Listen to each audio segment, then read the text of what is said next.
ছাত্র শিবিরের কেন্দ্রীয় সেক্রেটারি জেনারেল জাহিদুল ইসলাম বলেছেন, তারা কোনো শিক্ষার্থীকে জোর জবরদস্তি করে বলেন না যে ছাত্র শিবির করতেই হবে। সবাই দলে দলে এসে শিবিরে যোগ দেবে এমনটাও চান না।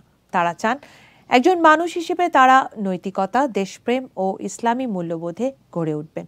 শনিবার চট্টগ্রাম বিশ্ববিদ্যালয়ের মূল ফটক থেকে প্রায় 2 কিলোমিটার দূরে এজে কনভেনশন হলে অনুষ্ঠিত চট্টগ্রাম বিশ্ববিদ্যালয়ের শাখা ছাত্র শিবিরের নবীনবরণ ও ক্যারিয়ার গাইডলাইন অনুষ্ঠানে তিনি এমন মন্তব্য করেন। এক যুগ পর প্রকাশ্যে 2023-24 শিক্ষাবর্ষের নবীন শিক্ষার্থীদের বরণ করে চট্টগ্রাম বিশ্ববিদ্যালয়ের ছাত্র শিবির। এতে প্রায় 1,500 শিক্ষার্থী অংশগ্রহণ করেন। জাহিদুল ইসলাম বলেন, গত 15 বছরে ইসলামী ছাত্র শিবিরকে সঠিকভাবে উপস্থাপনের সুযোগ দেয়া হয়নি। দেশের সাধারণ শিক্ষার্থীরাও ছাত্র শিবির সম্পর্কে জানতে পারেনি। দেশব্যাপী এক ধরনের ভয়ের সংস্কৃতি ছিল। কেন্দ্রীয় সেক্রেটারি বলেন, বর্তমানে ছাত্র জনতার বিপ্লবের সময়কার খুনিদের অর্থের বিনিময়ে পুনর্বাসন করা হচ্ছে।